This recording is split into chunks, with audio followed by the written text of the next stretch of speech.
지난 시간에 제가 바이마르 공화국에 대해서 얘기를 했어요. 바이마르 공화국은 독일에서 1920년, 1919년에 성립됐고요.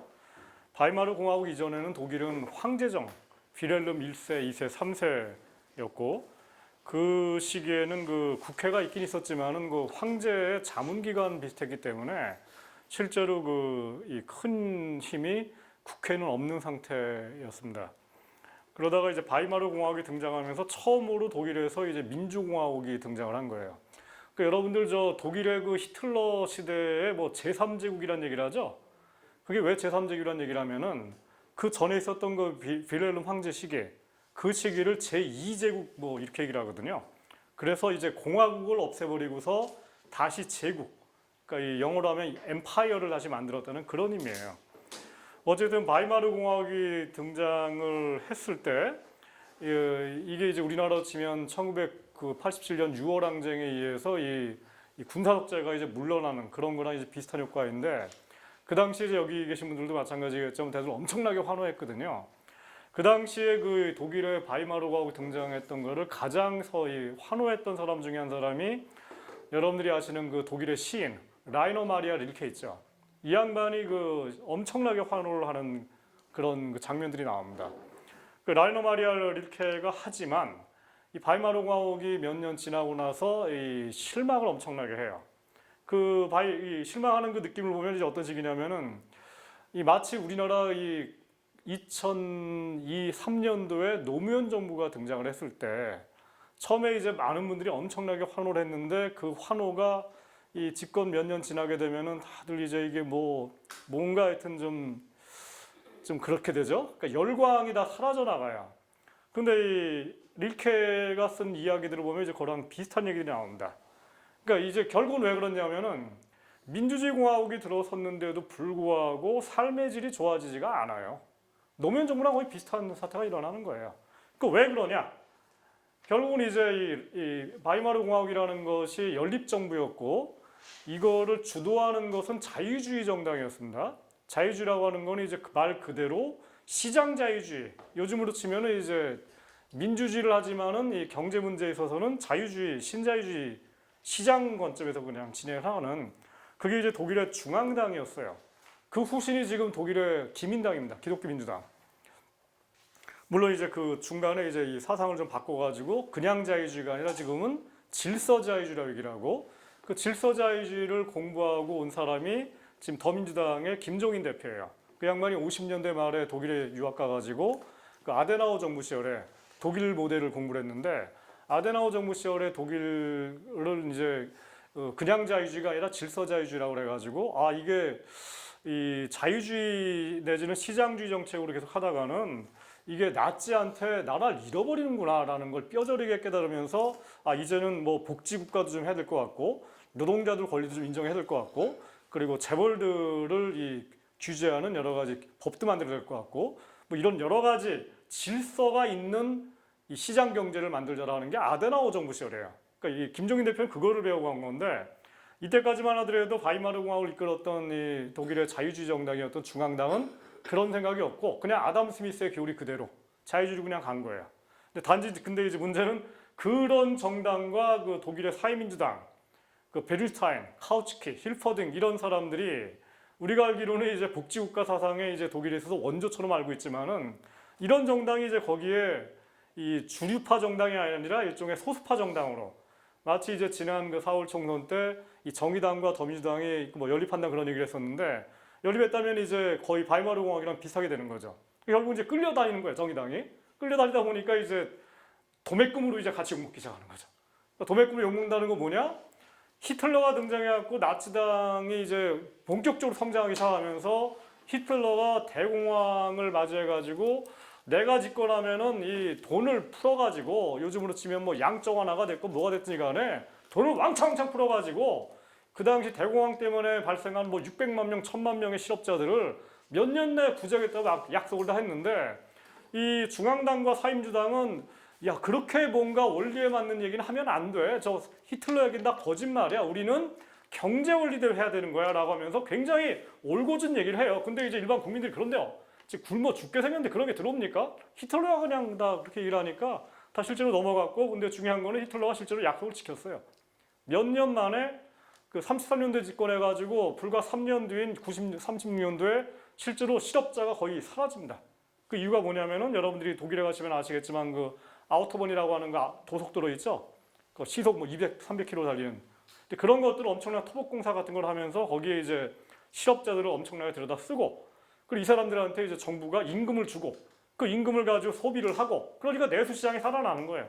그리고 그 과정에서 이제 뭐 여러 가지 토목공사 같은 걸 하면서 인플라도 구축을 했고, 그와 동시에 이제 히틀러가 뭐 그것만이 아니라 이제 이 바이마르 공화국보다 더 나은 사실은 이 복지국가 같은 것도 만들어냅니다. 뭐냐면 지난번에 얘기처럼 그 나치라는 것이 민족 사회주의 노동자당이라는 거 약자인데, 나치당의 사상 속에는 사회 내지는 사회복지 같은 것들을 강조하는 포인트가 여기 들어가 있어요. 다만 그거를 아리안족에게만 주겠다라는 거고, 그러기 위해서도 이 다른 민족들, 특히 슬라브족은 다 노예로 삼겠다는 거고, 그리고 이제 유태인들은 다 죽여버리겠다는 거고, 특히 유태인들이 갖고 있었던 금융자원, 은행 같은 것을 다 탈취해가지고 뺏어버리겠다는 거고, 이렇게 뺏은 돈, 약탈한 돈을 가지고서 아리안족들에게는 사회복지를 늘리겠다라는 것이 이 나치판 복지국가 개념입니다. 그러니까 실제로 그걸 지켰어요. 그렇기 때문에 이제 2차 대전이 끝날 때까지 독일인들 중에 거의 뭐 압도적 다수는 아니겠지만은 다수가 실제로 히틀러를 지지해가지고 끝까지 싸웠던 겁니다. 아무튼 이 과정에서 이 라이너마이르 릴케가 이 바이마르 공화국에 실망을 했고, 그렇기 때문에 바이마르 공화국이 마지막에 무너졌던 32년, 33년도쯤 가게 되면은 누구도 바이마르 공화국을 지키기 위해서 히틀러랑 대결하기 위해서, 왜냐면은 히틀러는 무장한 놈들이에요. 그 SS 돌격대 이런 애들은 다 뭐 거리에서 그냥 총 들고 몽둥이 들고 이렇게 막 나오는, 그러니까 정말 불안당 같은 놈들인데, 얘들과 그냥 뭔가 맞서가지고 적극적으로 뭔가 요즘으로 치면 뭔가 싸울 준비를 해야 되는데, 바이마르 공화국을 유지했던 사람들이 실제로 끝까지 이거를 준비를 안 했습니다. 결국은 이제 그러다가 히틀러가 딱 등장하니까 그냥 굉장히 무기력하게 바이마르 공화국이 무너져 버린 거예요. 실제로 지지도 많이 떨어져 버렸던 거고. 그런 얘기고요. 그리고 그 과정에는 이 힐퍼딩과 카우츠키라는 사람이 이끌었던 독일 사회민주당, 이게 이제 이른바 사회민주주의 사상의 원조라고 할 수가 있는데, 이 사람들이 가지고 있었던 그 이 사상적인 무기력, 정신적인 취약함, 이런 것들이 크게 작용을 했다는 거고, 저는 그런 점에서 우리가 이 복지국가라든가 뭔가 이 사회 그리고 어울려 뭐 사회 공동체 이런 것들을 얘기하는 사상을 얘기한다 하더라도, 저는 이 카우츠키라든가 힐퍼딩 같은 사람들이 1930년대에 저질렀던 그 과오에 대해서는 정말 뼈저리게 반성하고 넘어가야지, 이런 것까지 전부 다 저는 가져오면 안 된다고 생각하는 겁니다. 그래서 제가 이런 얘기를 했어요. 1930년대 대공황이라는 것이 정말로 거대한 전환의 시기였습니다. 칼 폴랄란이라는 사람이 이 거대한 전환이라는 책을 1942년도에 냈는데, 이 왜 거대한 전환이냐? 대공황, 30년대 대공황, 그리고 그거에 의해서 이어진 나치의 등장, 그리고 이탈리아의 무솔리니, 그리고 일본의 파시즘, 그리고 이것에 의해서 야기된 제2차 세계대전. 제2차 세계대전은 정말 1차 세계대전보다 훨씬 더 큰 규모로 이 전쟁이 벌어진 거거든요. 1차 세계대전 때까지만 하더라도 가령 뭐 아시아의 뭐 태평양이라든가 이런 데서 전쟁이 벌어진 적은 없어요. 근데 2차 세계대전은 하와이, 뭐 그다음에 동남아, 그리고 뭐 중국, 한반도, 이 전체가 다 전쟁터가 된 거 아닙니까? 1차 세계대전은 사실은 뭐 유럽 사람들은 뭐 월드워라고 얘기를 하는데, 사실은 유럽 전쟁이었어요. 유럽에 국한된 전쟁이었던 데 비해서 2차 세계대전은 그야말로 아시아, 유럽, 그리고 아프리카까지, 그리고 중동까지 전체가 다 전쟁터가 된 그런 전쟁이었고, 그 전쟁 과정 속에서 나치가 패망하고, 그리고 식민지 세력이 패망하면서 이 새로운 체제가 2차 대전 이후에 등장을 한 겁니다. 그런 점에서 저는 그 칼 폴라니가 얘기했던 거대한 전환이라는 것이 저는 정말로 잘 표현된 어구라고 생각이 들어요. 그리고 그거의 시작은 바로 대공황이었던 거예요. 그런데 이 대공황이 벌어졌는데, 좀 전에 얘기한 것처럼 시장 자유주의를 주장하고 있었던 이 바이마르 공화국은 굉장히 무기력하게 무너지는 거예요. 대공황이 터졌는데 긴축을 해요. 국가재정을 줄여요. 적자 내면 안 된다고 해가지고. 복지재정도 줄여요. 그리고 공무원들도 해고시켜버리고 이런 식으로 나가요.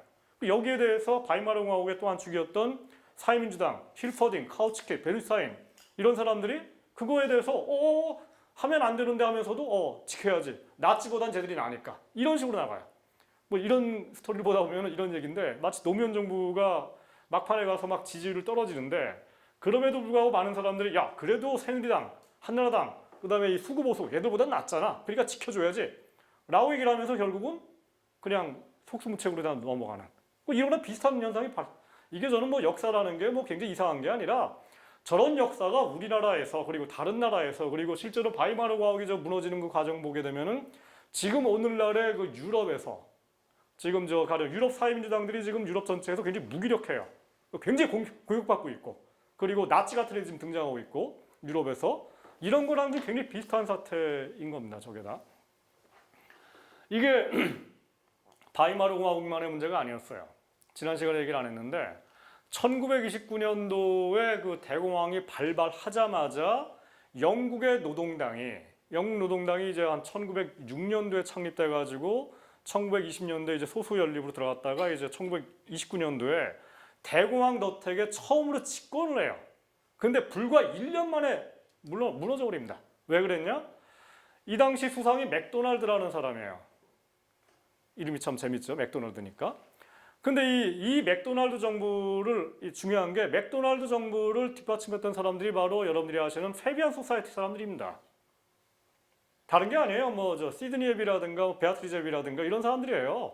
여러분들이 복지국가 사상의 원조라고 얘기하는 분들인데 문제는 이분들조차도 대공황이 터졌기 때문에 그러기 때문에 이 국가 재정을 줄여야 되고 그러려면 복지도 줄여야 되고 이런 식의 생각을 한 거예요.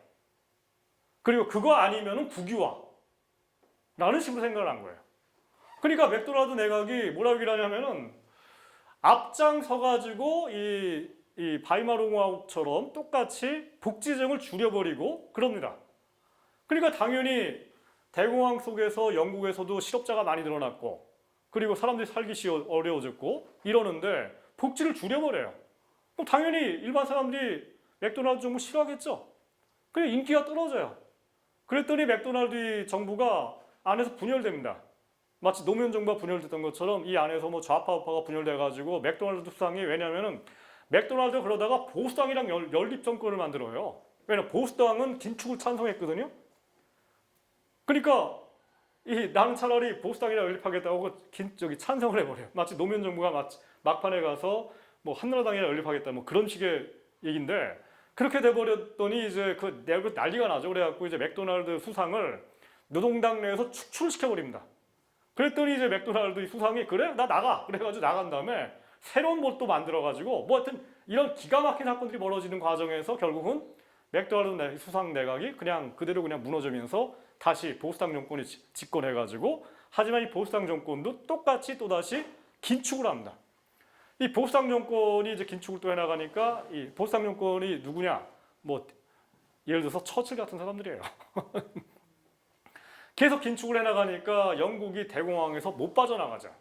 그러니까 이 보수당 내각을 좀 도와주고 있었던 그 경제학자 케인즈가 이 너무너무 답답하니까 이제 책을 쓰기 시작하는 거예요. 너희 같은 식으로 하면 대공황에서 못 빠져나간다. 그렇게 시장제한 위주로 갈 것이 아니라 이런 시기에는 정부가 적자가 난다 하더라도 정부 재정이 적자가 난다 하더라도 돈을 풀어야 된다. 풀어가지고 뭐 토목공사를 하거나 아니면 복지를 하거나 아니면은 케인즈 같은 경우에는 전쟁을 아예 치르거나 아니면 뭐 요즘으로 하면은 헬리콥터에 돈을 뿌려가지고 사람들한테 나눠줘가지고 그걸 가지고 소비를 시키거나 이런 이야기를 케인즈가 하는 거예요. 그러지 않으면 경제가 죽는다는 얘기를 한 겁니다. 시장자본주의라는 거는 지금 엄청난 위기에 처해 있고 이런 상태로 가게 되면 이제 케인즈가 직면한 경우는 이제 어떤 식의 얘기였는데 20년대 말 30년대 초만 하더라도 이제 이 소련의 러시아가 30년대 초반부터 본격적으로 공업화를 시작하거든요. 그 불과 10년 만에 이른바 압축적 공업화에 성공을 합니다, 실제로. 그러니까 원래 러시아가 굉장히 후발 공업국이고 유럽 전체에서 가장 이제 못 사는 나라에 속했는데 스탈린이 29년도부터 이제 경제개발 5개년 계획을 시작을 해가지고 불과 두 번째에 걸쳐 했던 30년대 말에 가게 되면은 이게 경제가 매년 한 5% 10% 성장을 해버린 거예요. 하지만 그 반면에 뭐 독일, 영국 이런 나라들은 마이너스 5%, 마이너스 10% 계속 거꾸로 간 거예요. 그러니까 전 세계적으로 야 이거 양식이 좀 있는 사람들은 야 이거 자본주의는 끝났고 소련 그 사회주의야말로 인류의 희망이 아니냐라는 이야기가 많았고, 하물며 케인즈가 교수로 있었던 캠브리 대학은 귀족들 자녀들이 오는 데예요. 이튼 스쿨 나온 정말 우리로 치면 정말 이 자사고 나오고 이런 애들만 오는 데인데, 이런 대학생들이 케인즈 앞에 가가지고 저 교수님, 이 사회주의 뭐 그다음에 저 소련 열기가 유일한 희망이 아닐까요? 이런 얘기를 갖다가 그냥 캠브리 대학에서 그냥 맨날 듣는 거예요. 그러니까 케인즈 같은 사람들이, 케인즈는 이제 자본주의라는 것이 그나마 인류가 달성한 가장 문명적인 시스템이라고 생각을 했거든요. 그리고 마르크스 경제학이라든가 이런 것들은 다 이제 뭔가 굉장히 오류가 심각한 거라고 생각했는데, 케인즈가 보기에도 이거는 뭔가 아닌 거야. 그래가지고 야, 기존의 아담 스미스라든가 아니면 어쨌든 이 뭐 시장 자유로 대표되는 경제학 이론 전체 그리고 사상 전체가 심각한 문제가 있기 때문에 이거는 크게 바꿔야 되고, 그걸 바꾸려면은 그 얘기는 뭐냐면 결국은 이 바이마르 공화국이라든가 아니면 맥도날드 내각처럼 저런 식으로 하면 안 된다. 경제가 안 좋을 경우에 정부가 세금이 들거치는데 당연히 그럴 경우에 적자 재정을 무릅쓴다 하더라도 국가 재정을 풀어야 된다. 그래야지만 경제가 살아난다, 이런 얘기를 한 겁니다. 이게 사실은 지금 우리나라 당장 벌어진 일인 게, 지금 우리나라 더민주당, 안철수당, 그리고 여기 죄송하지만 서울시 관계자들도 있을지도 모르겠는데, 서울시의 박원순조차도 지금 가장 큰 치적으로 내세우는 게 이 부채를 줄인 거예요. 서울시 박원순 시장이.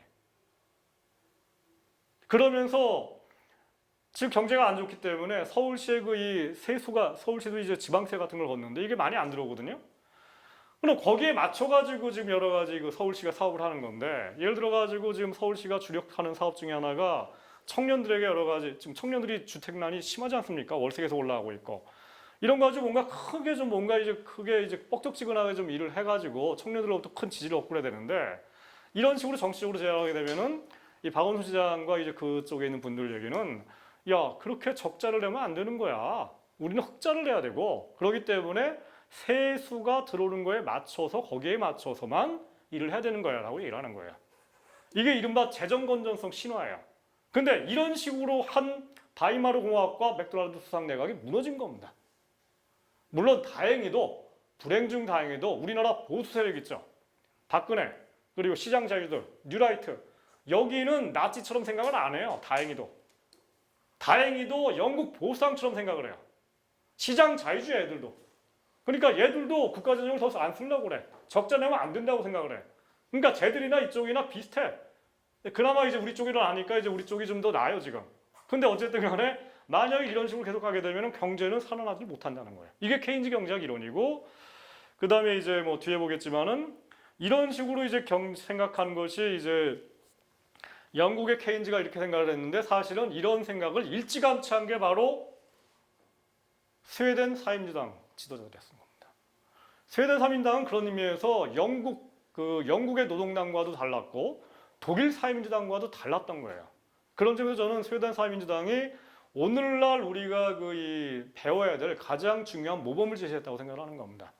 그렇기 때문에도 이제 우리가 오늘날 스웨덴 복지국가를 얘기를 하지 영국이나 독일 복지국가 얘기를 안 하잖아요. 근데 그렇다면 우리가 왜 어떤 사람들이 어떠한 이유에서, 우리가 어떤 원리에 의해서 스웨덴 복지국가를 만들었는지에 대해서 알고 넘어갈 필요가 있다는 거죠. 이 사람이 이제 이 빅포스고요. 이 사람이 이제 빅포스가 재무부 장관 할 때 이제 이 수상을 한 사람이 한손 수상이에요. 이 두 사람이 결국은 대공황 시기였던 그 31년도에 집권을 했고, 그 집권한 비결도 뭐였냐면은 히틀러랑 비슷한 얘기를 한 거예요. 우리가 집권하게 되면 실업자 없을 거고, 적자를 무릅쓴다 하더라도 국가 재정을 늘릴 거고, 복지를 늘릴 거다. 이런 식으로 약속을 했고 또 실제로 지킵니다. 그리고 실제로 그 과정에서 스웨덴 경제가 회복이 돼요. 굉장히 빨리 회복이 돼요. 그래서 하물며 미국의 루즈벨트 정부가 젊은 그 갈브리스라고 하는 경제학자를 스웨덴에 보내가지고 비교를 배워와라 해가지고 35년, 36년도부터 이 미국도 그런 스웨덴을 갖다 모방하는 정책을 쓸 정도로 앞서 나갔던 겁니다. 그 스웨덴 모델을 얘기를 할 때 저는 그 스웨덴 모델이라고 얘기를 하고 싶지가 않아요. 왜냐하면 많은 분들이 스웨덴 모델이라고 얘기를 하면은 야, 그거 뭐 인구가 뭐 1000만 명도 안 되는 나라고, 그 다음에 뭐 원래 뭐 잘 살던 나라고, 우리와는 너무나 다른 얘기 아니냐, 이런 식으로 이제 뭔가 격화시켜 나가는데, 이제 물론 이제 그 말을 인정하게 되면은 뭐 가령 뭐 이 미국의 샌더스 같은 사람들은 절대 성공할 리가 없죠. 그죠? 우리보다 훨씬 미국이 어떻게 조그만 스웨덴을 모델로 삼습니까? 말이 안 되는 얘기죠. 근데 저는 이 스웨덴이라는 나라를 모델로 삼을 것이 아니라 이 스웨덴이라는 그 나라가 굴러가는 그 원리, 법칙 이런 것들에 대해서 우리가 얘기를 하랍니다. 그거에 대해 설명을 좀 할게요. 결국 첫 번째 질문은 이제 자본주의라는 게 뭐냐 이거예요. 왜냐하면 스웨덴 사회민주당도 자본주의라는 거에 대한 비판 의식에서 출발하는 거거든요. 스웨덴이 뭐 저 당시에 무슨 뭐 봉건제 국가도 아니고 절대 왕정인 것도 아니고 이미 의회 민주주의가 있고 그런 나라였어요.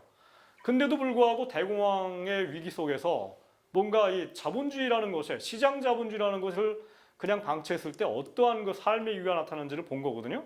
그럼 자본주의를 어떻게 넘어설 것인지에 대해서 얘기를 하는 거예요. 그러니까 많은 사람들이 이제 잘못 생각을 하는 게 자본주의를 넘어선다면 전부 다 그냥 뭐 무지한 뭐 마르크스 뭐 스탈린 뭐 이런 식으로 생각을 하는데 그게 아니라는 얘기를 좀 하려고 하는 거예요. 그런 점에서 첫 번째, 자본주의라는 게 뭐냐는 겁니다. 그러면은 자본주의라는 것은 이거 제 생각인데 자본이라는 건 사기업과 자유시장입니다. 그냥 시장이 아니라 자유로운 시장. 그걸 최고의 가치, 유일한 가치로 여기는 사회경제 시스템이라고 저는 정의를 하고 싶습니다. 제가 여기서 강조하는 단어는 가치예요. 자본주의라는 건 결국은 자본이 주의죠. 주의라는 것은 지난 시간에 이제 저희가 첫 번째 강의할 때도 얘기했지만은 서구어에서 그러니까 서양어에서 무슨 주의라고 하는 거는 이념에 대해서 얘기하는 것이 아니라 주로 가치관에 관한 얘기입니다. 그러니까 자본주의나 사회주의나 이런 얘기에서 중요한 것은 이걸 사회 시스템에 관한 얘기가 아니라 무슨 엄격한 무슨 이데올로기 논쟁을 하는 것이 아니라 나는 개인주의자입니다. 나는 이기주의자입니다. 나는 물질주의자입니다. 이런 식으로 얘기할 때 이거는 이념이 아니라 뭔가 가치관에 관한 얘기죠. 그런 것과 똑같이 나는 자본주의자입니다 라고 얘기하는 거는 나는 자본, 화폐, 돈, 물질 이런 것들을 가장 숭상하는 사람이고 이 세상을 그런 식의 가치관에 의해서 만들고 싶어하는 사람입니다 라고 하는 가치관에 대한 고백이라는 겁니다. 그러니까 똑같이 사회주의라고 하는 것도 뭐 소련이라든가 이런 특정 뭐 사회경제 시스템 이런 거에 대해서 뭐 이데올로기적인 뭐 이런 얘기를 하는 것이 아니라 나는 사회공동체적인 삶 그리고 어울려 사는 세상, 어울려 사는 삶 이런 것이 나의 삶만이 아니라 세상 사람들 전체가 다 어울려 사는 세상을 만드는 것이 저는 제 인생에서 가장 중요한 가치입니다 라고 얘기하는 가치관한 얘기를 하는 거라는 거다. 이게 이즘이에요. 그렇기 때문에 저는 자본주의라는 것에 대해서 얘기를 할 때 이 자본주의라는 것이 생긴 것은 자본을 가장 숭상하고 아름답고 고귀한 거로 얘기는 그런 가치관에 관한 얘기를 한다는 거예요. 이게 자본주의예요. 이 얘기를 왜 하냐면은 이제 지난 시간에도 얘기했지만 가령 독일이라든가 스웨덴 같은 나라들에 가보면은 그 나라들은 우리나라 경제와는 너무너무 달라요. 보다도 이제 복지에 관한 권리가 더 정착이 돼 있고 인권도 발전돼 있고 그리고 이제 노동권도 발전돼 있고 이런 나라이기 때문에 이 우리나라 사람들이 가게 되면은 많은 사람들이 야, 이 나라는 사회주의 나라 아니야? 이게 무슨 자본주의야? 이런 얘기를 하거든요. 근데도 불구하고 많은 사람들이 스웨덴을 자본주의라고 얘기를 해요. 그럼 자본주의가 도대체 뭐냐 이거예요. 스웨덴 자본주의, 한국 자본주의 다 그러면은 야, 다 똑같은 놈들 아니야? 뭐 이런 식으로 얘기를 하죠.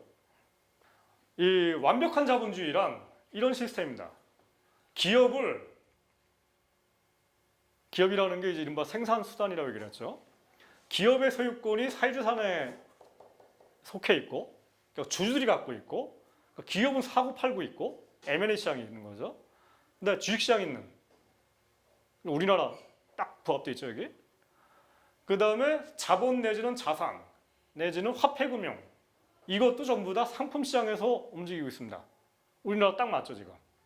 뭐 재테크하는 거 아닙니까 전부 다 돈 있으면은. 그 다음에 노동력도 상품시장에서 지금 다 팔리고 있죠. 말하자면 여기 있는 분들 다 그냥 먹고 사는 게 다 포도청이니까 어쩔 수 없이 어디 가서 취업을 해야 되는 거 아닙니까?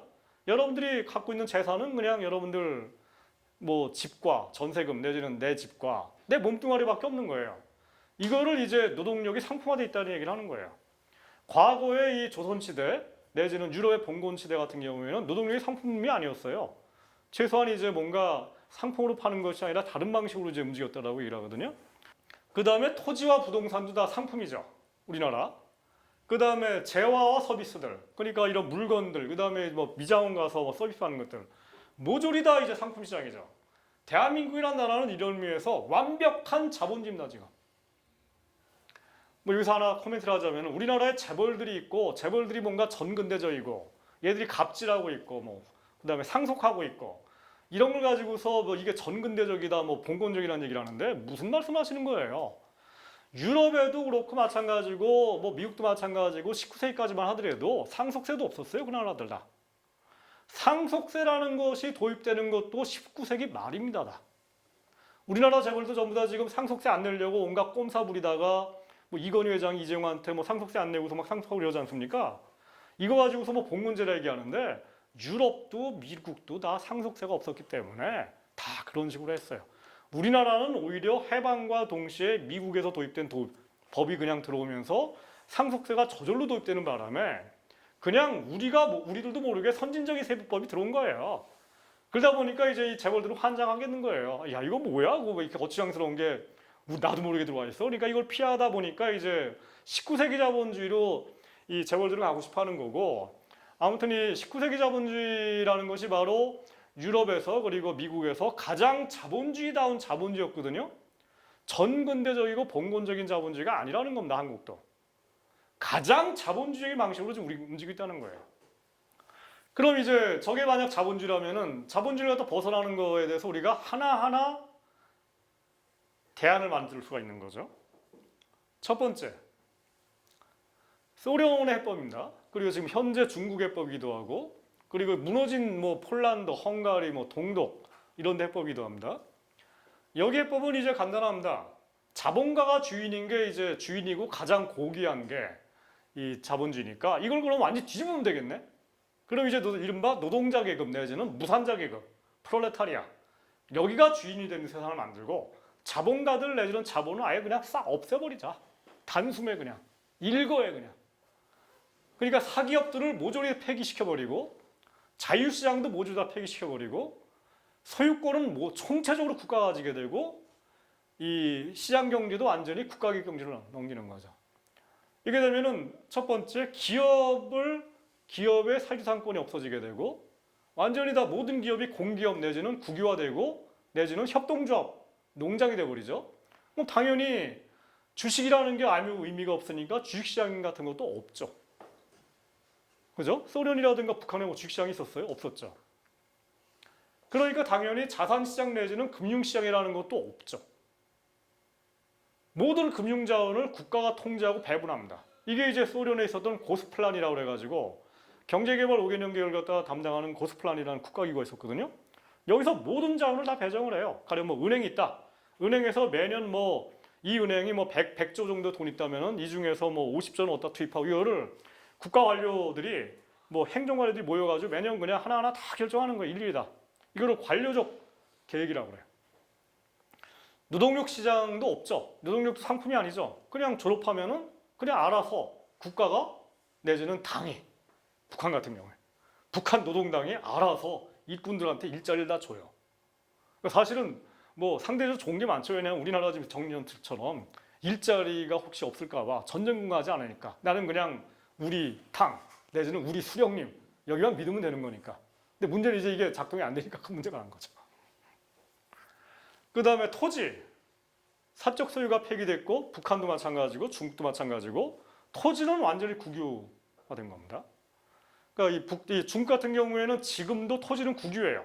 다만 소유권은 국유지만은 사용권을 50년 내지는 뭐 100년간 장기 임대한 것 뿐이에요. 나중에 또 환수할 수가 있는 거죠.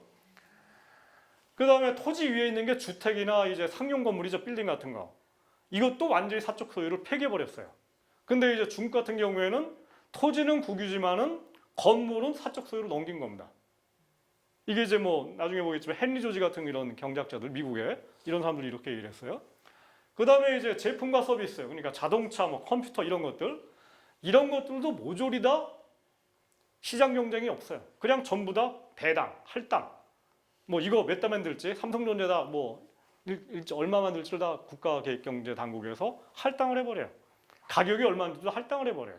그러니까 사실 삼성전자 같은 데의 경영자들이 굳이 뭐 품질 경쟁, 가격 경쟁 같은 걸 할 일이 없는 게 그거 뭐 알아서 뭐 위에서 다 해주는데 그거 내가 뭐 그걸 신경 쓸 일이 뭐 있어. 어차피 나는 권한도 없는데. 이런 식이었던 겁니다. 이 체제가 무너진 거예요.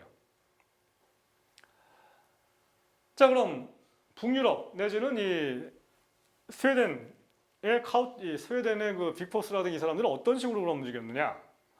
이 사람들은 자본가 내지는 자산가들이 유일한 주인인 게 바로 자본주의인데 이 사람들은 노동자 내지는 이 무산자들도 공동의 주인이어야 된다라고 생각합니다.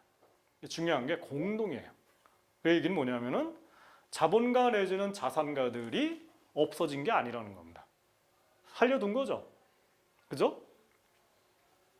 그런 의미에서 다차원적인 사회화를 얘기를 해요.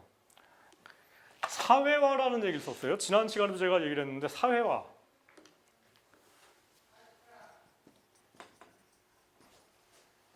사회화의 반대말이 이제 사유화예요. 영어로 이제 프라이빗타이제이션을 우리말로 민영화라고 얘기를 해요. 민간한테 넘어간다고. 굉장히 잘못된 번역어죠. 아니 왜 가령 국가기업을 국영기업을 갖다가 이 뭔가 주주들한테 팔아버리는 건데 이게 왜 민영화입니까? 민이 왜 반드시 주주들이에요? 돈 많은 사람들인데. 이거 사유화죠. 사회화라는 거는 프라이빗타이제이션의 반대라는 의미로 뭔가 사회 공동체가 그 해당 사항에 대해서 통제권을 가지게 되는 거죠. 원래 이제 지난 시간에 얘기한 것처럼 이제 마르크스라든가 그리고 마르크스의 이론을 정통적으로 해석한 카우츠키 같은 사람들, 그러니까 독일 사민당은 그리고 힐퍼딩도 마찬가지였고 사회화라는 것을 오로지 기업의 소유권을 사유하는 거로만 해석을 했어요. 근데 지난 시간에 얘기한 것처럼 스웨덴 사민당의 지도자도 이거를 그렇게 생각을 안 했던 겁니다. 소유권을 사유하는 것도 중요하지만 더 중요한 게 있다. 그게 뭐냐면은 첫 번째가 노동력을, 그러니까 노동력, 우리 인간, 노동력을 상품으로 파는 거. 이것도 일종의 상품인데 이거를 사유하는 방법이 있다. 그게 뭡니까? 복지국가를 만들어야 된다. 세금을 걷어야 된다. 두 번째, 투자를 사유하는 거. 투자를 사유하는 거 좀 이따 얘기를 할 거예요. 사유한다는 건, 투자하는 건 뭡니까? 주로 자본가들 내지는 돈 있는 사람들의 역할이죠. 이 사람들이 투자를 어디다 할지, 얼마나 할지, 이거는 우리나라 보세요. 근데 여기 있는 분들이 가령 뭐 돈이 한 1,000억 정도 있다. 그러면은 내가 1,000억을 가지고서 빌딩에 투자할지 아니면은 뭐 기업체 주식을 살지 이거는 자기 마음 아닙니까? 내 마음대로 할 수 있다라는 얘기 뭐냐면은 나의 프라이빗 영역이라는 거예요. 근데 그렇게 놔뒀더니 대공황이 터진 거예요. 그랬더니 이제 이 대공황이 터져갖고 더군다나 이 대공황이 해결이 안 되니까 케인즈가 뭐라 얘기를 하냐면은 이 투자의 결정이 모든 사람들에 의해서 프라이빗한 결정에 사적 결정에 의해 놔두니까 경제 회복이 안 된다. 이럴 경우에는 국가가 나서 가지고 사회적 통제를 해야 된다는 겁니다. 이게 뭐 딴 얘기가 아니라 제가 좀 전에 얘기했던 것처럼 히틀러가 국가재정을 투입해 가지고 토목건설하는 거 있죠. 미국의 루즈벨트 대통령이 비슷한 역할을 했거든요. 그리고 이제 좀 전에 얘기했지만은 스웨덴 사민당이 뭐 이 세금을 걷어 가지고 국가가 대신해서 뭐 토목건설도 하고 그다음에 여러 가지 사회복지 인프라를 갖다 구축하는 거, 국공립 의료원을 만드는 거. 이것도 전부 다 투자거든요. 회계상으로는. 정부 회계상 투자거든요. 이게 뭐냐면은 기업 내지는 이 사기업가들이 사적 투자에 의존하는 것이 아니라 국가가 직접 투자에 나선다는 거예요. 이게 굉장히 중요한 얘기예요. 그러니까. 투자를 사유한 거고 그렇기 때문에 이제 이 과정에는 이제 금융시장, 투자는 결국 돈 있는 사람들이 돈이 움직이는 거니까 거기서 중요한 것들이 가령 은행, 국가재정, 그리고 중앙은행, 그리고 자본시장, 증권시장 이런 데들이 중요해요. 그러니까 이런 데들을 어떻게 하면은 뭔가 생산적인 투자로 들어가게 해가지고 일자리 창출하게 만들 것인지 이거를 사적 영역에 놔둬갖고 자기들끼리 알아서 하게 했더니 안 되니까 결국은 어떻게 됩니까? 정부가 직접 하거나 아니면은 정부가 규제해가지고 너 자식들아 투기 같은 거 못해. 투기하지 말고 오로지 청년들 일자리 만드는 쪽으로만 투자를 해. 안 해? 죽을래? 세금 때릴래? 감옥 갈래? 이런 식으로 나가는 거예요.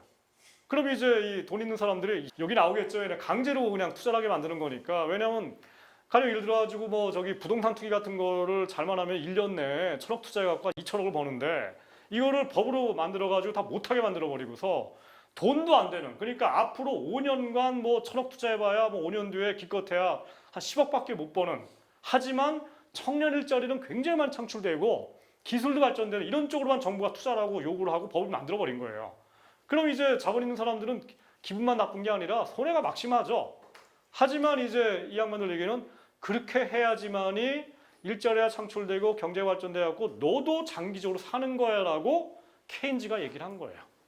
그래서 처칠도 설득됐고 미국의 공화당도 설득이 됐고 스웨덴 같은 경우는 일찌감치 그쪽으로 나간 거죠. 그 다음에 이제 토지의 사회화, 토지의 소유권을 국유로 넘기는 거. 스웨덴 같은 경우에는 토지를 전면적으로 국유한 적은 없어요.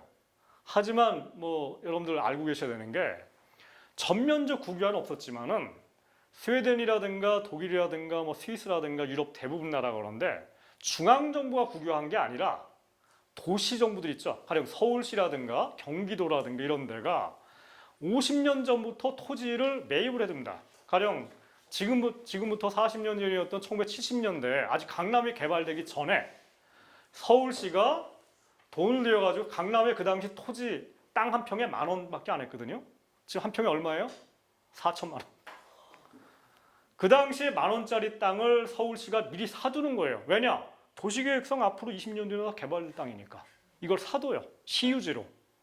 그리고 나서 20년 뒤에 이제 강남이 개발될 때 이 땅을 파는 게 아니라 이 박정희 정부 이걸 또 다 팔아버렸어요. 그래갖고 지금 시유지도 다 없고 그런데 이 땅을 파는 게 아니라 그 시유지 위에 가령 뭐 공공임대주택이라든가 협동조합주택이라든가 이런 것들을 짓죠. 아니면 상가 건물도 짓고 상가 건물 지면 그 상가 건물로부터 서울시가 임대를 받을 수 있지 않습니까? 더군다나 높은 가격으로. 그 돈 가지고서 서울 재정으로 쓰는 거죠. 좋죠. 일부러 뭐 남의 땅을 갖다 이미 토지 소유자를 땅을 갖다 강제로 뺏는 게 아니라 평상시에 싸게 그냥 사가지고 비축을 해두는 거예요. 이게 이른바 토지은행 제도라고 그래요. 이미 있는 거고 이제 우리나라 들어왔는데 우리나라는 이제 이거를 60년대, 70년대 했어야 되는데 지금 굉장히 늦었어요. 서울시 같은 경우는 이게 안 되는데 하지만 경기도라든가 뭐 용인이라든가 아니면 부산이나 광주 이런 데 있죠. 여기는 아직까지 제가 미개발된 데들이 많거든요. 이런 것들을 지금부터 해둬야 되는 것들이 굉장히 많은 거예요.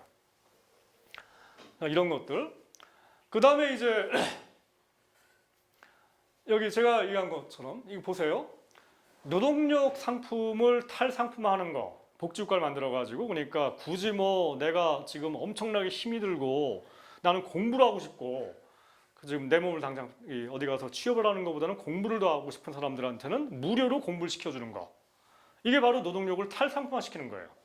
그 다음에 이제 가령 내가 저 어떤 일자리가 있는데 저 일자리는 정말 나의 적성에 정말 맞지도 않고 재미도 없어. 내가 저 일한다는 건 정말 어거지로 하는 거야. 먹고 사는 거 때문에. 이런 사람들이 있을 때 이 사람들이 그래? 너는 그러면은 그 일을 하지 말고 정부가 나서가고 무료로 직업 교육을 다 시켜줄 테니까 이거를 한 다음에 네가 원하는 쪽으로 취업을 해. 이렇게 되면은 노동력 상품이라는 것이 굳이 상품이 아니라 물론 완전한 탈상품은 아니에요. 왜냐하면 여전히 그냥 나는 이 재산이 많은 사람이 아니니까 내 몸을 뭔가 어디 가서 취직을 해야 되는 거니까. 하지만 노동력이 그나마 하여튼 뭐 반 이상은 탈상품화가 되는 거 아닙니까? 자, 이런 식으로 해가지고 노동력 시장, 그 투자 시장, 토지 시장 이 세 가지 영역은 탈상품화가 완벽하거나 아니면은 상당히 진행이 된 거예요. 스웨덴 같은 경우에. 그러니까 이게 이제 바로 칼 폴라니가 얘기하는 것처럼 폴라니가 얘기하는 게 그거죠. 노동력과 토지와 화폐 이 세 가지는 원래 상품이 돼서는 안 되는 건데 시장 자유주의가 상품이 되면서 이게 커다란 문제를 일으켰고 그게 바로 대공황이 터졌다는 거거든요. 이 원리에 맞는 거예요. 요즘에서는. 근데 이제 이 스웨덴 같은 경우에는 나머지는 이제 탈상품화를 시켰지만은 제품 시장과 서비스 시장은 탈상품 영역으로 들어가질 않아요. 말하자면은 뭐 이런 핸드폰이라든가 이런 물건들, 그 다음에 이런 여러 가지 이 건설업이라 이런 것들, 이런 것들은 그냥 시장 경쟁력으로 놔둔 거예요. 그런 의미에서 자본주의 시장 경제가 살아있는 거예요, 저기는. 하지만 이 제품과 서비스를 생산하는 가장 중요한 요소라고 할 수 있는 노동력, 그리고 자본, 토지 이 세 가지가 가장 중요한 생산의 요소거든요. 이 세 가지는 완전한 시장 경쟁 내지는 자유시장 경쟁 게 아니라 엄청나게 이제 민주주의 공화국이라 할 수 있는 이 국가가 규제하고 소유하고 탈상품화시켜 나가는 겁니다. 이거를 공화국의 이름으로 민주주의 이름으로 한 거고, 이 민주주의 공화국 뒤에는 스웨덴 사회라고 하는 그 사회 공동체가 있는 거고, 스웨덴 사회 공동체가 그 당시 인구가 한 600만 명 됐다고 그래요. 600만 명 전체가 상부상조하는 정신으로 뭉친 거죠. 그리고 이 상부상조하는 공동체가 바로 이 스웨덴이라고 하는 나라를 만들어 나간 겁니다. 그리고 이제 보통 복지국가 얘기하면 사회복지만 얘기를 하니까 탈상품이 이제 그런 얘기만 하는데, 사실은 취업을 한 상태에서도 뭐 여러분들 아시겠지만은 이 유명한 말이 있죠. 민주주의는 회사 정문 앞에서 멈춘다는 말이 있어요. 맞는 얘기죠? 여러분들이 회사 밖에 딱 나가면 자유로워요. 특히 돈이 많으면. 돈이 많으면 그냥 어디 가나 소비자가 왕이니까 여러분들이 왕이에요. 하지만 회사에 딱 출근하는 순간 여러분들은 종이죠, 그냥. 명령을 들어야 되는 거고. 이 말하자면 일종의 노예 상태로 들어간다는 거예요. 그렇기 때문에 19세기 사람들은 임금 노예라고 그랬어요. 새로운 형태의 노예제라고 불렀던 거예요. 그러니까 이 회사 밖에 쫓겨난 사람들에게만 뭐 여러 가지 뭐 사회복지, 뭐 실업상이라든가 이런 걸만 주는 것이 아니라 회사 안에서 일하는 사람들도 당당한 권리를 가져야 되고, 그게 바로 노동조합 활동이 있어야 되고, 그와 동시에 회사 내에서 민주주의를 갖다 발전시켜야 되고, 이게 사실은 이제 스웨덴이라든가 독일에서 이야기된 경제민주화 개념의 시초예요. 경제민주화라는 건 그런 의미에서 회사 내지는 기업 그리고 산업이라는 얘기는 뭐냐면은 가령 지금 그 조선 산업들, 뭐 현대중공업 그리고 대우조선 그리고 삼성중공업, 이 세 회사가 지금 굉장히 큰 위기에 처해 있는데, 이게 조선업 전체의 문제인데, 이럴 경우에 조선업 전체를 지금 앞으로 어떻게 하면 살리기 위해서 노력할 건지를 가지고서 이 조선소 그 대표들과 울산시와 경상남도와 그리고 이 바로 옆에 있는 이 중앙정부 청사의 산업자원부가 지금 같이 공동으로 머리를 맞대고 있어요. 그럼 여기에 왜 그 조선소에서 일하고 있는 그 이 노동자들의 대표 그리고 그 정규직 노동자들만이 아니라 거기서 일하는 그 사내하청 노동자들이 훨씬 더 많은 거 아시죠? 정규직 노동자가 10,000명이면은 사내하청 노동자들이 4만 명이 넘어가요. 그러니까 이미 뭐 그 사람들 이미 잘려갖고 소리소문없이 잘렸고, 그 다음에 또 그럼 울산시와 창원시의 그 사람들 가족까지 합치면은 이게 뭐 거의 10만 명, 20만 명이 되는 사람들인데, 이 사람들이 이미 굉장히 큰 피해를 받고 있거든요. 그럼 울산시와 창원시에 살고 있는 이 주민들, 그러니까 결국은 이제 거기서 일하는 사람들의 가족들, 그리고 거기서 일하는 노동자들, 비정규직들, 이 사람들 전체가 대표를 뽑아가지고 그러면은 이 현재 조선업이 처한 위기에 대해서 산업 전체 차원에서 얘기를 해야 되는 거죠. 이것이 바로 이 대표자들이 등장해가지고 산업 전체에 대해서 얘기하는 그 위원회에 들어가는 거. 근데 우리나라 현재 이런 위원회가 있긴 있는데 그 주민 대표들과 노동자 대표들은 거기에 못 들어가고 오로지 산자부의 관료들과 그리고 기업체 대표들, 또 조선업협회 업주들 여기만 들어가 있다는 거예요. 이게 바로 이제 자본만이 지배하는 세상인 거죠. 자본주의인 거예요.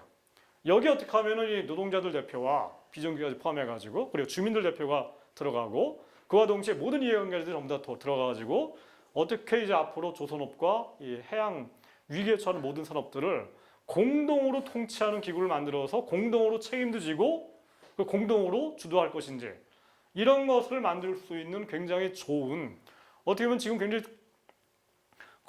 커다란 위기 상황이고, 그런 점에서 폴라니가 얘기했던 것처럼 거대한 전환의 시기인데, 이 거대한 전환을 이용해 가지고 우리가 어떻게 하면 이런 것들을 만들 수 있는가를 우리가 본격적으로 얘기해야 되지 않나 생각합니다. 그리고 이걸 바로 이제 30년대 대공황 시기에 30년대 대공황 시기에 이제 뭐 아까 얘기한 것처럼 스웨덴이라고 피해가 없었겠어요. 똑같이 많은 기업들이 쓰러지고 부도나고 막 이랬을 거예요. 그럼 이제 비슷한 것들을 해놨던 겁니다. 저 나라에서. 정의라면 이런 것 같아요. 그 스웨덴 쪽에 있는 빅포스라든가 칼렙이라든가 한손 총리라든가 이 사람들이 30년대에 만들어낸 그 기본적인 원칙들, 그게 이제 저는 그 우리가 지금 현재 살고 있는 대불황의 시기에 가장 중요한 원칙이라고 생각을 합니다. 우리가 앞으로 만들어갈 국가 원리, 사회공동체 원리라고 생각을 하고요. 가장 중요한 원칙은 저는 시장과 사기업은 최고의 일꾼 내지는 머슴이지만 최악의 주인이다 라고 하는 그 격언이 서양에 있습니다. 이게 폴라니도 뭐 이런 얘기를 했다고 하는데 이게 폴라니 얘기가 아니라 서양의 이제 전래 오늘 이제 그 격언이라는 거예요. 이게 뭐냐면은 이 시장 경제와 사기업을 우리가 없앨 필요는 없는 거죠. 왜냐하면 굉장히 일을 잘하는 일꾼이니까. 하지만 그들 자체가 가장 우리의 소중한 주인은 아니라는 거예요. 주인은 누굽니까? 5천만 국민들, 이 사회공동체, 그리고 민주공동체, 민주주의 공화국. 이게 이 나라의 주인이고, 그리고 또 실제 이 사회의 주인이고, 이 사람들의 행복과 복리를 위해서 기여하는 일꾼, 머슴, 이게 바로 사기업과 시장경제라는 거예요. 이게 폴라니 얘기랑 맞는 거죠. 왜냐하면 폴라니가 얘기하는 게 바로 시장경제라는 것은 사실은 사회공동체라는 거에 그냥 내부에 있는 것 불과하다. 이런 얘기를 하는 거니까. 또 실제로 뭐 이거는 뭐 폴라니만 얘기를 한 것이 아니라 마르크스도 이제 그런 식으로 했던 거고 사실은 그 이전에 있었던 뭐 이 생시몽이라든가 이런 위대한 철학자들이 다 그런 식으로 얘기를 했던 거죠. 다. 하지만 이제 결국은 이제 두 가지 얘기를 하는 건데 소련이라든가 아니면 무너진 동유럽이라든가 지금 북한처럼 그 나라들은 아예 시장 경제와 사기업을 아예 없애버렸죠. 그런 의미에서 시장 경제와 사기업이라는 게 뭐 옛날에 그런 얘기를 했죠. 이제 뭐 황금알을 낳는 뭐 거위인가 달걀인가 있지 않습니까? 닭인가 있는데 얘들이 이제 굉장히 좋은 달걀을 낳는 그런 애들인데 얘들을 그냥 성급하게 먼저 죽여버리면 뭐 달걀이 안 나오지 않습니까? 그런 점에서 쟤들은 굉장히 훌륭한 닭이에요. 근데 문제는 닭이라는 건 어디까지 닭이지 우리의 주인이 아니잖아요. 닭은 닭으로 대접을 해야 되는 거죠. 뭐 황금알을 낳는다 하더라도. 거기에 비해서 주류경제학, 경제 운영 원리는 기본적으로 시장 경제와 사기업이 최고의 주인이라는 겁니다. 이게 바로 제가 좀 전에 얘기했던 자본주의죠. 자유시장과 사기업이 가장 소중하고 주인이어야 되고 떠받들어야 된다는 거예요. 이게 바로 자본주의적 가치관이고 이거를 얘기하는 게 바로 주류경제학 사상이에요. 그리고 이게 이제 두 가지 버전이 있는데 첫 번째 이제 이게 자유주의 이게 사기업과 시장이 최고의 주인이라고 하는 그 경제 사상을 자유주의라고 얘기를 합니다. 이게 두 가지 버전이 있어요. 하나는 보수적 자유주의가 있죠. 여기서는 자유로운 시장 그리고 사기업 그리고 사회주상권이 최고의 정의로운 세상이다 라고 얘기를 하는 거예요. 그러니까 우리나라 지금 새누리당, 뉴라이트, 안병직 뭐 그다음에 공병호, 복걸 이 양반들 그렇게 얘기하고 있는 거예요. 지금 다 한국경제신문의 정규재 이런 식으로 얘기를 하고 있어요. 여기에 온다면 전부 다 이상한 놈들, 빨갱이 이렇게 얘기를 하고 있어요. 거기에 비해서 야당은 이제 본인들을 진보적 자유라 얘기를 해요. 이분들은 조금 달라요. 이분들도 사기업과 사회주산이 최고의 정의라는 얘기를 하는데 자유로운 시장이 아니라 공정한 시장이라는 얘기를 합니다. 공정한 시장이라는 게 뭐냐면은 뭐 가령 뭐 갑질하면 안 된다. 뭐 남양유업 같이 이제 뭐 대리점들을 뭐 갈취하면 안 되는 거고 이마트가 뭐 동네 상권을 무너뜨리면 안 되는 거고 그 다음에 뭐 이런 식의 여러 가지가 있는데 중요한 건 이 이마트가 무너뜨리지 말아야 될 그 동네 상권. 이 동네 상인들이 노동자들은 아니거든요. 기업주들이 이 사람들조차도. 그리고 그 다음에 뭐 가령 뭐 이 프랜차이즈점들, 프랜차이즈의 본사가 프랜차이즈 대리점들을 억압하면 안 된다. 이 사람들이 의리니까 갑을 관계다 이런 얘기를 하는데 여기까지 맞는 얘기예요. 저까지 저는 뭐 그거 나쁘다고 생각하지 않고 뭐 괜찮고 좋다고 생각하는데 문제는 프랜차이즈 가령 뭐 카페라든가 아니면 맥도날드 이런 데서 일하고 있는 이 비정규직 알바 대학생들 이 사람들의 운명에 대해서는 우리나라 야당들이 상대적으로 항상 경시해버리죠. 저 사람들한테 어떤 복지를 줄 건지에 대해서는 항상 후순위 밀려나 버립니다. 훨씬 더 중요한 거는 거기에 업주들의 관심들이에요. 이게 이제 그냥 우연적인 현상이 아니라 원래 자유주의 사상이 저래요.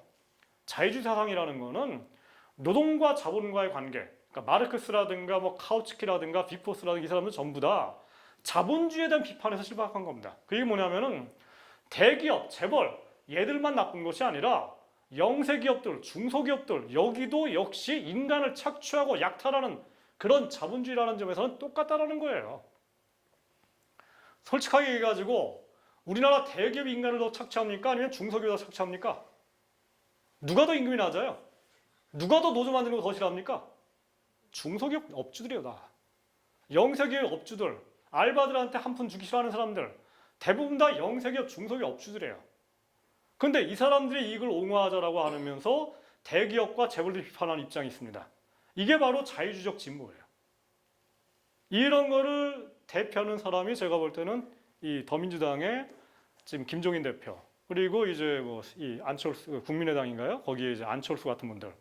본인 자신이 이제 벤처기업 출신이니까 이런 분들이 바로 이런 식의 입장을 가지고 있는 거고, 그런 의미에서 이분들은 이제 복지국가를 만든다 하더라도 아무래도 이제 없는 사람들 편에 있지는 않은 거니까 복지국가를 만들어도 좀 적게 만들고 싶어하는 거고, 노동권을 신장시키는 건 항상 후순위를 밀려버리는 거고, 이런 식으로 가게 됐다는 겁니다. 그런 점에서 이제 다른 거죠. 그래서 결국은 이제 이 김대중 정부, 노무현 정부, 그리고 현재 이 문재인 선생도 마찬가지고, 이쪽이 물론 이제 뭐 개인들은 굉장히 좋은 분들이 많아요. 그래서 저는 뭐 노무현 대통령도 그 개인은 정말 훌륭한 사람이었다고 생각을 하는데, 하지만 이 우리나라의 야당들이 갖고 있는 이 기본적인 생각의 틀, 이런 것들이 워낙 깊이 좀 저런 식으로 생각이 묻혀져 있어가지고 새로운 생각을 갖는 게 상당히 쉽지가 않고, 그렇기 때문에 제가 이제 이런 데서 이 강의를 하니까, 이런 강의를 하니까 이게 이제 새로운 것처럼 들리는 거죠. 근데 저 같은 식의 이런 얘기가 서구에서는 이미 100년 전부터 이미 나왔다는 얘기이기 때문에 새로운 얘기가 아니라는 겁니다. 저는 하여튼 결론적으로 요약을 하자면은, 우리가 지향해야 될 바는 사회 공동체, 5천만 공동체가, 그리고 민주주의 공화국이 주인이 되는 방식으로 경제 질서를 만들어야 됩니다. 이게 뭐냐면은 프랑스 대혁명의 정신을 우리가 다시 과제해야 된다고 생각합니다. 여태까지 우리나라의 그 진보 내지는 야당은 항상 얘기했던 게 자유와 평등에 대해서 얘기를 했어요. 자유주의적 진보를 얘기하는 분들은 자유에 대해서 얘기를 했고, 그게 아니라 이제 뭔가 좌파, 노동운동 이쪽 분들은 평등에 대해서 얘기를 했습니다. 평등파라고 얘기를 했죠. 근데 빠져있는 게 있죠. 자유와 평등과 형제라는 그 세 가지 깃발이 바로 프랑스 대혁명의 깃발이었는데, 이 중에서 우리가 항상 잊어 있었던 것이 바로 형제 내지는 5천만 전체가 하나의 공동체이고, 5천만 전체가 지금같이 힘든 시기에, 경제적으로 힘든데 지금 서로 돕고 살아야 된다는 거. 도우려면 어떻게 됩니까? 이건희 회장이 세금 왕창 내가지고 기여를 해야 되는 거죠. 돈 많이 버는 사람들은. 그 다음에 동시에 청년들 일자리 창출을 위해서 돈 많은 사람들이 일자리 창출하는 투자를 해야 되는 거죠. 안 하면은 강제화 시켜야 되는 거죠. 그게 바로 공동체 이름으로 해야 되는 겁니다. 이런 식의 스토리텔링을 하자는 겁니다, 앞으로. 이건희 회장 당신이 먹고 살기 위해서도 아까 이처럼 그래야지만이 자본주의 시장 경제가, 그러니까 사기업들이 그들도 살아난다는 거예요. 안 그러면은 경제가 무너진다는 게 케인즈 경제학이니까. 5천만, 우리가 키워드로서 앞으로 진보 내지는 야당이 사회공동체라는 개념, 형제라는 개념, 우리가 옛날 그 해방 전후 때는 뭐 3천만 동포라는 말을 썼어요. 민족주의였으니까. 저는 사실은 뭐 이런 얘기를 할 수 있는데, 스웨덴 3인당이 30년대 집권해가지고 이 사회공동체에 대해서 많은 얘기를 했는데, 여러분들 뭐 스웨덴 3인당에 대해서 역사를 보시면 아시겠지만은, 스웨덴 3인당이 아시는 그 피플스 홈이라는 개념 있죠. 이 스웨덴이라는 나라, 그리고 이 공화국이라는 것은 일종의 이 피플들의 홈이다라는 얘기를 해요. 그러니까 우리말로 하면 이제 일반 서민들의 이 집이다. 집이라는 걸 이제 물리적인 집이 아니라 하나의 가정이다라는 얘기를 하는 거고, 이게 약간 어려운데 딴 게 아니라 하나의 가족 내에서는 이 손가락 깨물면 다 아프지 않습니까? 그런 것처럼 저기에 있는 사람들이 지금 노숙자고 장애인이고 실업자면은 내 가슴이 아프다라는 거예요. 그게 한 가족이니까. 이런 얘기를 하면서 이제 어떤 얘기를 했냐면, 이런 메타포가 여러분들 아시겠지만 이 한손 총리가 요걸 가져왔는데, 이 빅보스는 되게 반대했다 얘기를 하는데, 한손 총리가 이 한솥밥 먹는 그 개념을 그 당시에 등장하고 있었던 이 스웨덴의 보수 우파의 민족주의에서 가져왔다고 그러거든요. 왜냐면 피플솜이라는 개념은 독일에서 나치가 히틀러가 써먹은 개념이에요. 히틀러가 등장해가지고 독일이 여러분들 독일에서 히틀러 시대에 만들어진 자동차 이름이 폭스바겐이죠. 폭스가라는 게 독일 말로 피플이에요. 피플스카예요. 인민의 차입니다. 히틀러가 뭘 약속했냐면은, 내가 집권하면은 벤츠 그다음에 폭스바겐 이런 자동차들을 부유층들 뭐 인구 중에 뭐 정말 1000명 중에 한 명만 갖는 게 아니라 모든 사람들이 자가용 한 대씩 갖게 해주겠다라고 약속을 한 거예요. 그래서 폭스바겐을 이 국영기업으로 만든 거예요. 폭스바겐은 지금도 국영기업이에요. 몇 년 전에 이제 이 포르쉐 넘어갔는데 포르쉐가 바로 이 폭스바겐 창립자 그 손자거든요, 지금. 그런 식으로 이 독일 같은 나라의 민족주의 사상 속에는 자기 나라 국민들에게는 사회복지 내지는 뭔가 여러 가지 권리들을 제공했다는 게 들어가 있는데 이런 똑같은 개념을 이 스웨덴 3인당이 가져와 가지고 피플솜이라는 식으로 들어간 거예요. 저는 인정할 거 인정해야 되는 게 우리나라가 지금 옆에 일본도 있고 중국도 있고 뭐 필리핀도 있고 다 그런데 뭐 우리가 지금 일본 신경 쓸 정도로 우리가 지금 뭐 여유로운 상태가 아니지 않습니까? 우리 5천만 공동체가 어떻게 하면 잘 먹고 잘 살 건지에 대해서 지금 고민하고 바쁘고 물론 이제 이 5천만 공동체에는 우리나라에 살고 있는 이 지금 뭐 한 100만 명, 200만 명이 이르는 그 이 벵글라데시라든가 파키스탄 같은 데 온 분들이 있죠. 대한민국 국적이 없는 사람들 이분들 포함되어 있죠. 이 사람들도 대한민국이라는 사회에 살고 있는 사회고 5천만 공동체 이분들 들어가야 되는 거고 그런 의미에서 저는 동포라는 말 있죠.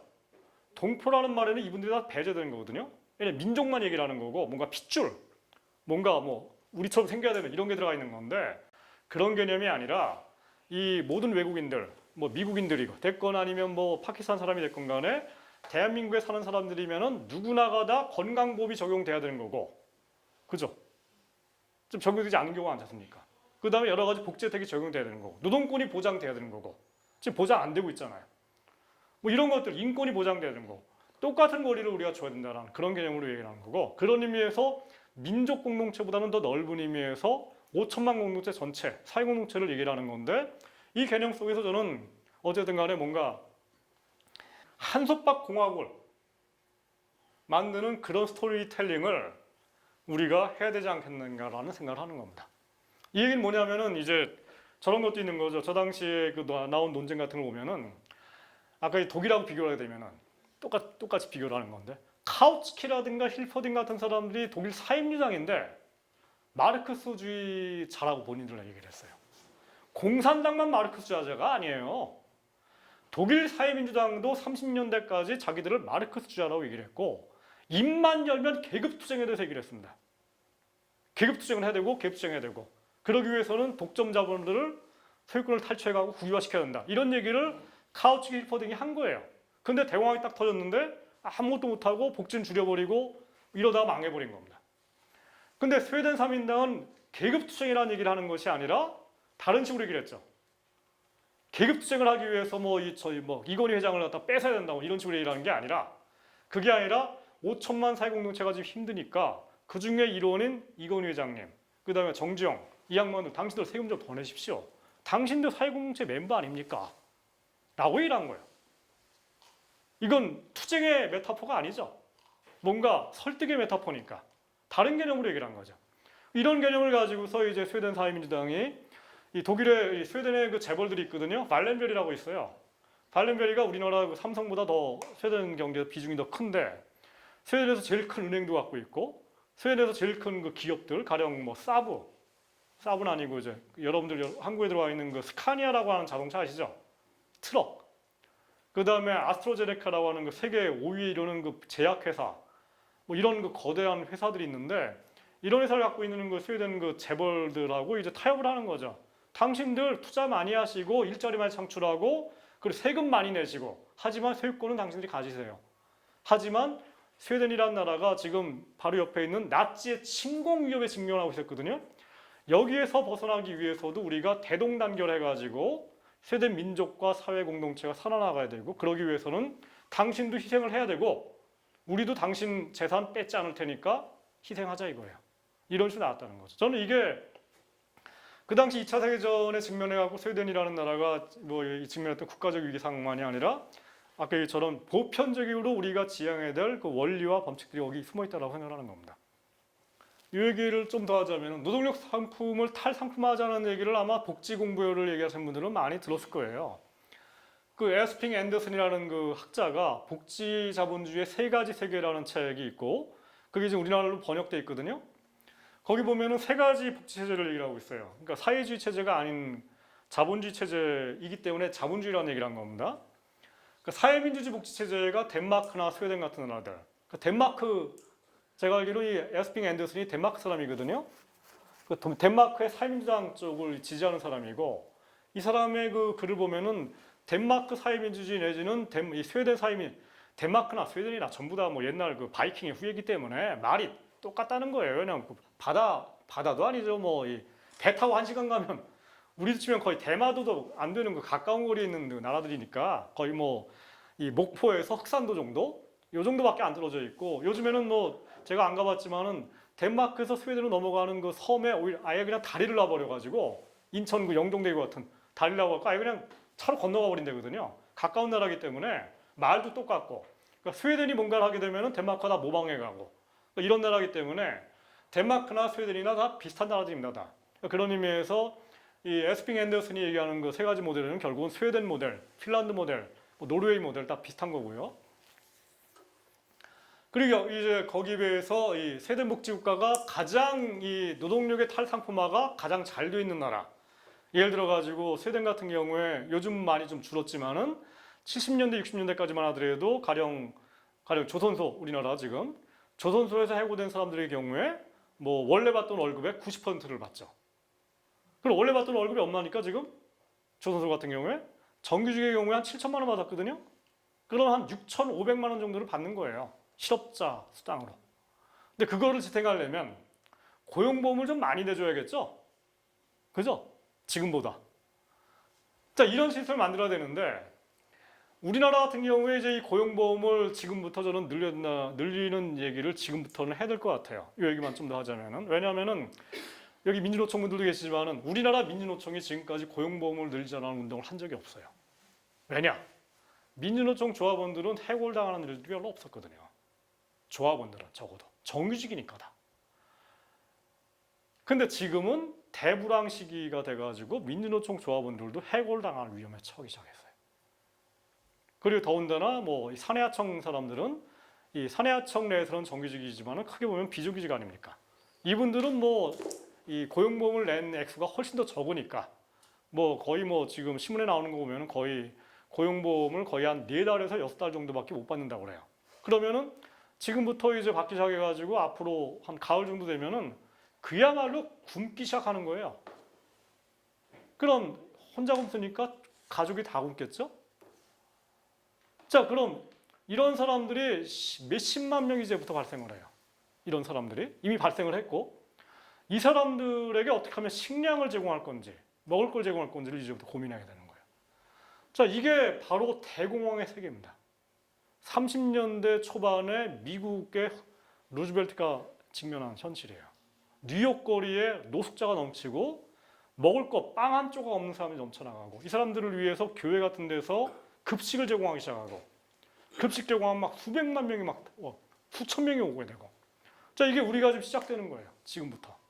또 이런 식의 여태까지 노동운동이 이제부터는 방향을 전환하시게 됩니다. 고용보험을 어떻게 늘릴 것인지, 본인들이 늘릴 수 있다면은, 그거 가지고 모자란다면은 국가재정을 또 메꿔야 되는 거죠.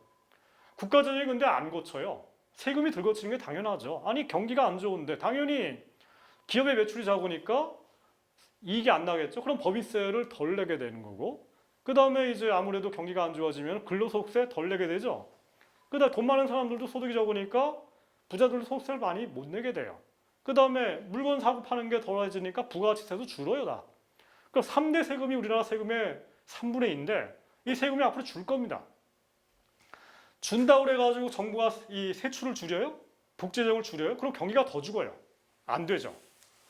적자가 난다 하더라도 정부는 세금을 덜 받는다 하더라도 국가적으로 늘려야 된다. 늘려야지만 경기가 산다라는 게 케인즈 경제학이고, 그리고 이런 경제학을 처음으로 케인즈 이전에 얘기한 게 바로 빅포스의 경제학이고, 이게 스웨덴 3인당이거든요. 이런 식으로 가야 된다는 겁니다, 이제부터. 그런 점에서 저는 요즘에 뭐 여야 간에 양적 완화니 뭐 이런 논쟁이 벌어지는데, 야당은 대체로 양적 완화를 반대하는데, 저는 뭐 너무 그렇게까지 반대할 필요는 없다. 양적 완화 하려면 하는 거죠. 돈 찍어내면 찍어내는 거고, 너무 그냥 커다란 인플레가 등장하지 않는다면은 찍어낼 수 있다는 거죠. 저는. 논의를 너무 그냥 편협하게 하지 말자는 거예요. 아무튼 다시 돌아가가지고 사회민주주의 복지체제가 있고요. 덴마크나 스웨덴 자유주의 체제, 그러니까 복지가 제일 약한 나라들, 말하자면은 선별적 복지라고 그러죠. 아니면 자녀주의 복지. 그러니까 일반적인 사람들한테는 복지를 주면 안 되고, 그러니까 일반적인 시민들한테는 공교육도 주면 안 돼요. 아주 그냥 못 사는 사람들한테만 이제 학비를 좀 주고, 나머지는 다 사교육 이쪽으로 넘기자. 이게 이제 호주, 미국, 영국 이런 나라들. 물론 이제 이런 나라들도 교육 같은 경우는 공교육이 발달돼 있는데, 아시겠지만은 영국이라든가 뭐 이 미국 같은 경우는 복지는 뭐 흑인들이나 뭔가 이런 사람들이고, 백인 중산층들은 복지를 안 받는 그런 점에서 보편주의 복지가 아니죠. 또 하나는 코퍼레티스트 복지 체제. 이것도 아시죠? 코퍼레티즘이라는 걸 우리말로 조합주의라 얘기를 하는데 이거 잘못된 번역이에요. 코퍼레티즘이라는 말을 처음으로 쓴 사람이 무솔리니예요. 이태리 무솔리니예요. 왜 저 말을 썼냐?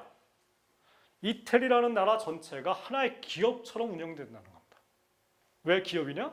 기업 내에서는 이제 이 상하가 없고, 이 양반 얘기인데, 기업이 이제 뭔가 경쟁을 해야 될 거 아니에요. 다른 나라와 함께.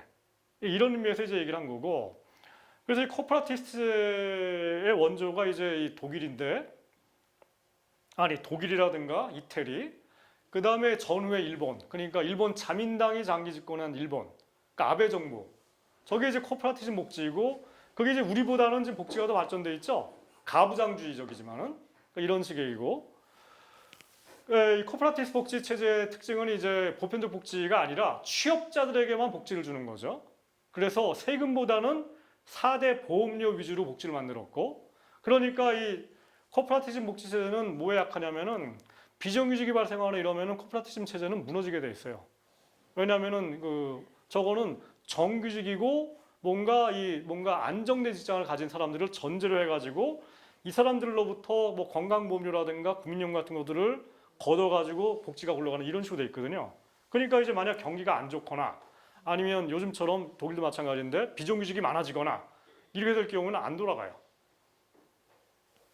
그래서 요즘에는 이제 이 스웨덴이라든가 덴마크라든가 핀란드 같은 체제에 대한 얘기를 많이 한 게, 왜냐하면 코퍼레티즘 복지가 되게 되면은 정규직을 해고하는 게 쉽지가 않아요. 왜? 정규직을 해고하게 되면은 본인들만 문제가 되는 것이 아니라 4대 보험료가 안 들어오잖아요. 그럼 복지체제 전체가 다 적자가 나거든요. 그래서 시스템 전체가 정규직을 해고하지 못하게 되는 적적으로 작동이 되는데, 그러다 보니까 이른바 노동시장 유연화가 잘 안 된다는 거예요. 그러면서 이제 경영진들 내지는 이 기업주들조차도 차라리 스웨덴이라든가 덴마크가 낫다라는 얘기를 하는 거예요.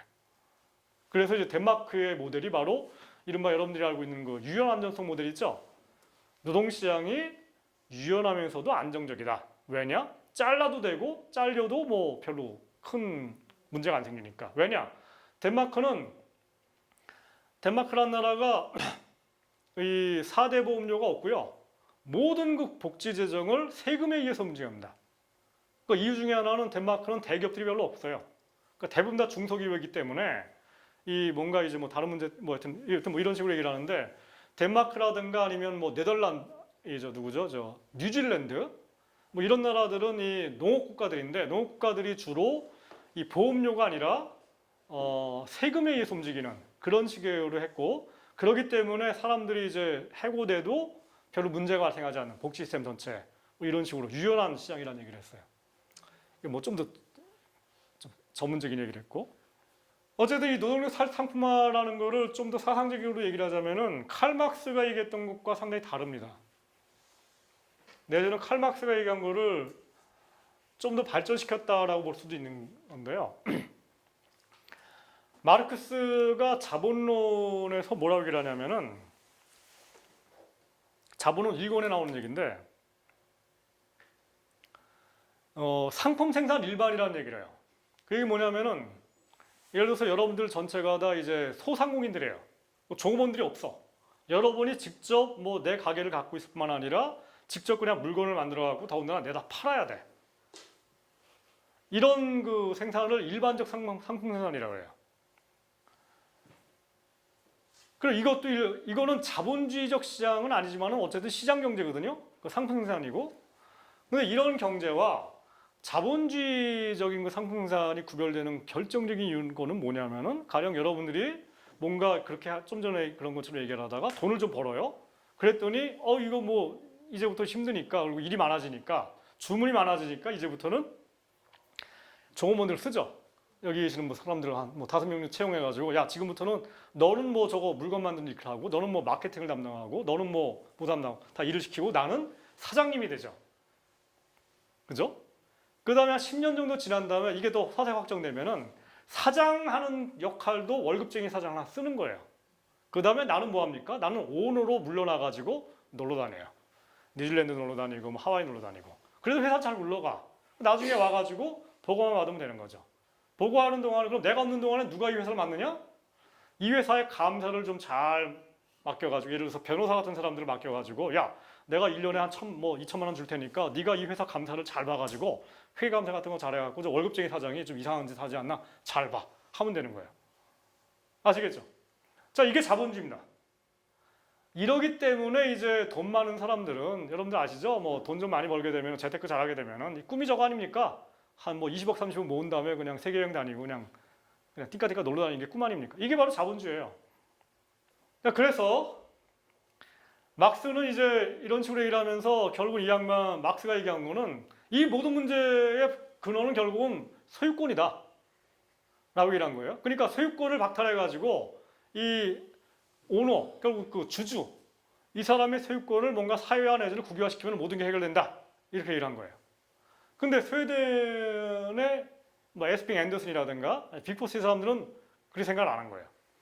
스웨덴도 1930년대 말에 국유화 논쟁을 합니다.